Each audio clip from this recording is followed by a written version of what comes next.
Hey everyone, Tanner here, and I'm back once again. Today we'll discuss the fate of the terrarium in an aquarium. I'm going to show you some cool stuff I got, and we'll use a few of those things to give my setup a facelift.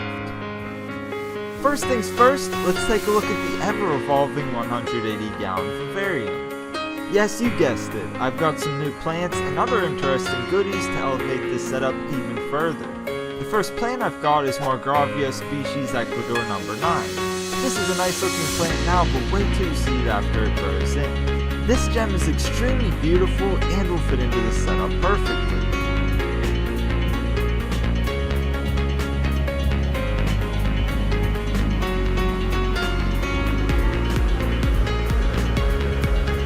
I also got a Margravia rectiflora. This one is just your standard green Margravia, but it was cheap and will add some nice texture to the setup. I was looking to add Margravia to my collection for a while now, so I was really stoked to get these. There's only 2 to start, but I know this is just the beginning. Next up is another Dracula Lotox orchid. Of the orchids I got last time, I probably like this one the best because it looks quite different from the other plants. Just like I showed in a recent video, these and the Margravia were all into the background using some stainless steel wires. I'll link a video in the top right and down in the video description if you're curious to learn more about this process.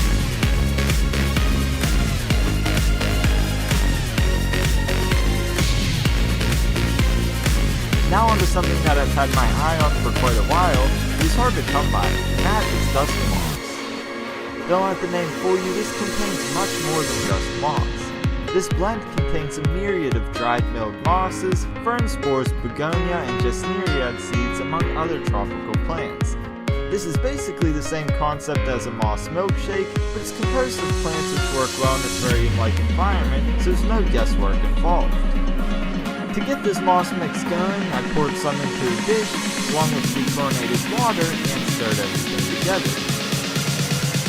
That's not all though, this also needs to sit overnight so that everything in the mix can absorb water and get dehydrated. After waiting that amount of time, the moss could then be applied to the background.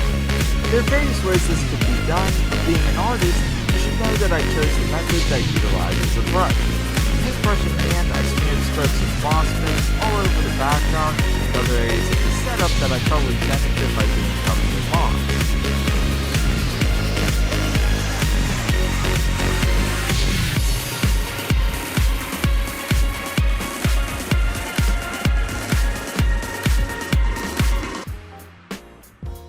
Now this isn't going to turn into a lush patch of moss overnight. It's going to take a few months to make a noticeable impact. However, I'm going to have to do my part and keep it very wet during this time period. That's going to take diligence on my part, but I do what I must in order to have happy patches of moss. I'll circle back in a few weeks and we'll see if the moss returns to life. By the way, I'll leave a link down in the video description on where I got the moss and the plants from earlier. Next up, I've got some more botanicals. This time I wanted to get more long-lasting items that will really elevate the look of my enclosures. If you haven't figured it out by now, I'm quickly getting to the point that I want to add botanicals to pretty much all of my setups. No doubt they help create a naturalistic design both in form and function, which is something that I'm all about.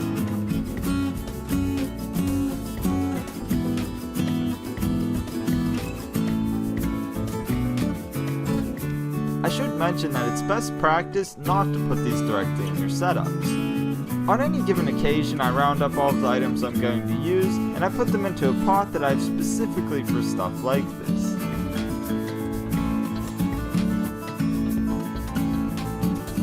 Then I simmer everything on low for 2 to 3 hours. Doing so will sanitize all of the botanicals and allow them to become waterlogged in a shorter period of time. Afterward, I put all of the items into a bucket of clean water and let them soak overnight.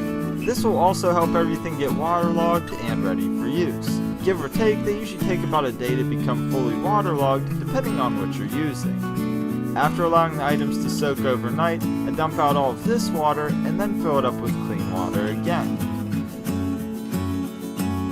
Now they can finally be added to my setups. These will be going into Casper's tank, the fire-bellied toad paludarium, and of course the 180-gallon vivarium, which is where we'll start. I primarily have oak leaves in this setup, but I'd really like to add more elements among the leaves to better replicate the forest floor. In nature, the ground is covered by all sorts of things that fall from the trees above, so if we're trying to mimic nature, it only makes sense to add more of these items.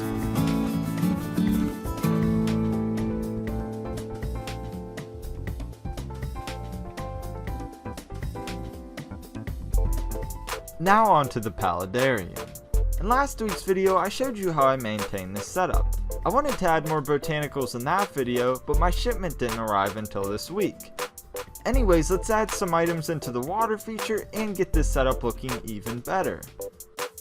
Just like the forest floor, which we were trying to mimic in the vivarium, bodies of water are also riddled with botanicals just like this. So if we're trying to replicate nature, then we might as well incorporate these elements.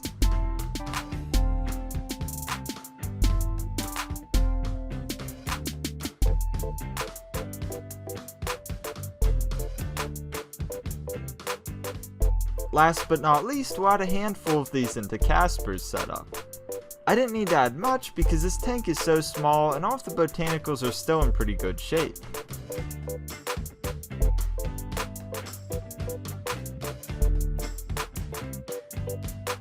I also just did a water change, so the rooibos tea needed replenished to give that black water effect.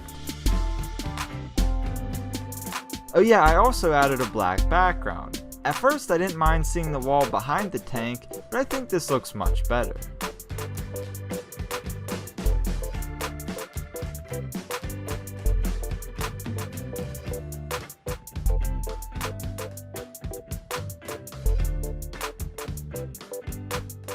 Now let's take a last look at the terrarium in an aquarium. I know most of you probably saw this coming, and it wasn't an easy decision to make.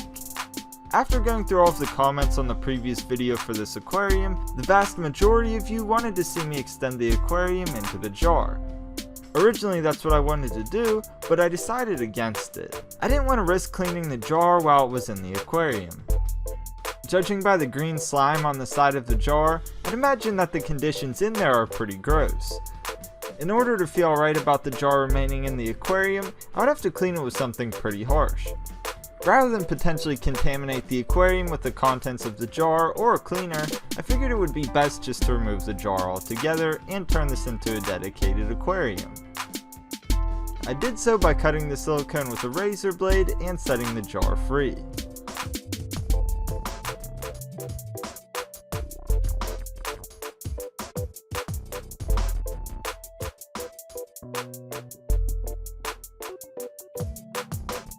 During the past few months, as I contemplated the fate of the terrarium, the aquarium unfortunately suffered. I kept up with the water changes of course, but that was about it. Unlike my other setups, I don't have the lights on this one hooked up to a timer.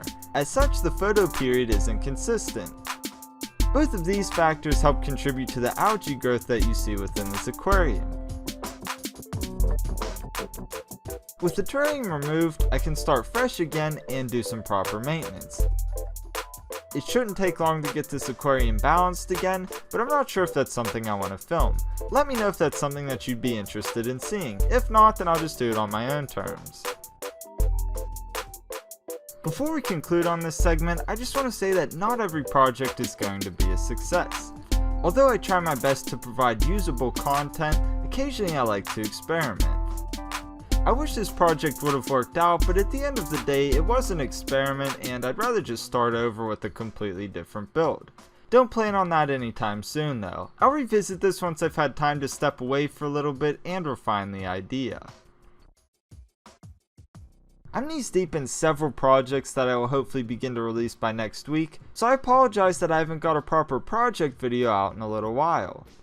On that, I will say that I have a few paludariums in the works, several terrariums, and a few aquascapes to name a few.